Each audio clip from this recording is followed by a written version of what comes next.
been thinking about it. I've been thinking about all the things you do. Hey fellow foodies, it's Faye from facefood.com, and today I'm going to show you how to make these easy and delicious meatball subs. So in this bowl I have pretty much all the meatball ingredients in here. I'm going to name a few, but I might not name them all. So I have the beef in there, the Italian seasoning, salt, pepper, olive oil, milk, breadcrumbs, sautéed onions, garlic, the Italian parsley, and the grated parmesan, Italian seasoning as well. I don't know if I already said that, but everything, all the ingredients will be listed out on the blog as always. So now I'm going to add in my beaten egg, and I'm just going to go in with clean hands, but you can use whatever you'd like to mix this up. The key is just to mix it up gently but thoroughly.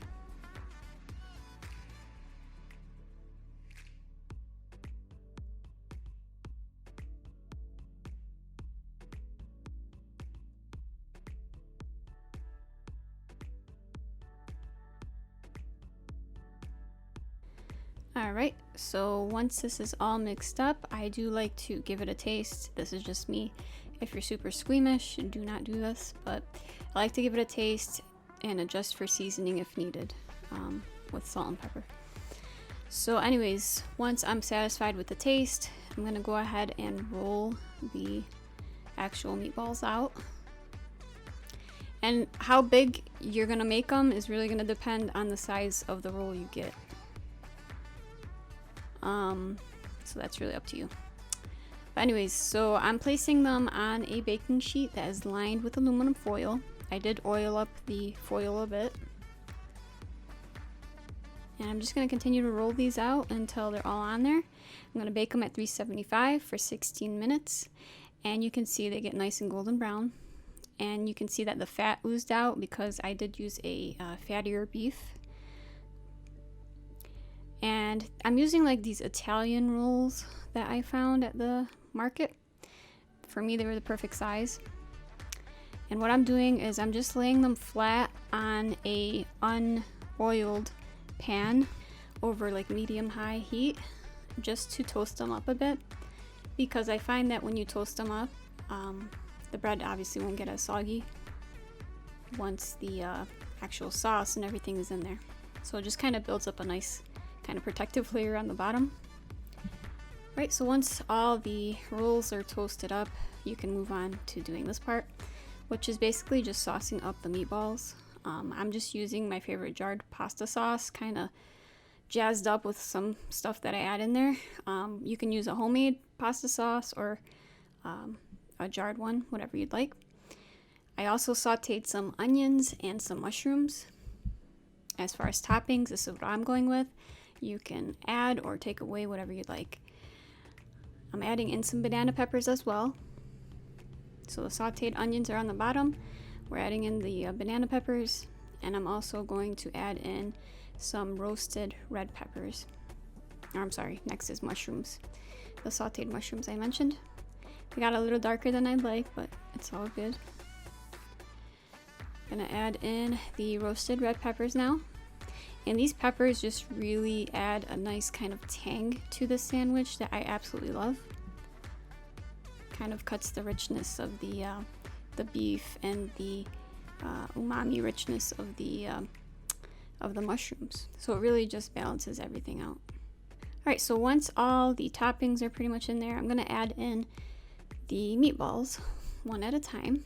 And I don't like to add sauce along with it because if you over sauce it, it's just going to be really soggy and hard to eat. It's going to break on you. So I like to add just the meatballs initially.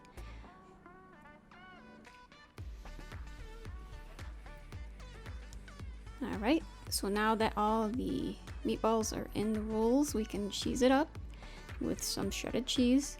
I'm using a shredded cheese mix that has some Romano cheese, some smoked provolone, mozzarella, I think it has Asiago, it has a whole bunch of different mixes here. And it melts really nice, so that's why I like using it. And then I'm going to grate on some parmesan. Alright, and And now I can go back and add a little bit more sauce because I do like the sauce, like I said, but I just don't like to overdo it because I don't want it to get very soggy and break up while I'm trying to eat it. So you can go ahead and spoon in some more sauce if you'd like. Totally optional. All right, we're gonna bake these at 350 for 5 to 10 minutes or until the cheese is just melted up. And you can see just how wonderful they look out of the oven. The cheese is nice and melted, ooey gooey. That's what we're looking for. It even toasted up a bit on the top. Looks great. But we're not done yet.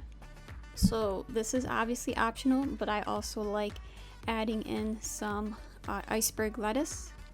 And this just adds a nice crunch to the sub.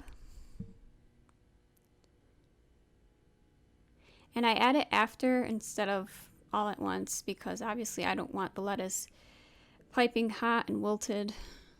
It's not ideal. So I like to keep the crunch of the lettuce, so I add it on after.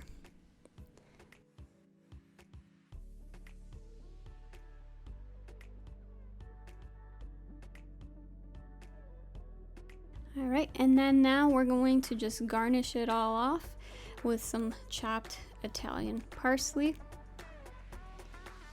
And this is for flavor, for color, all that good stuff.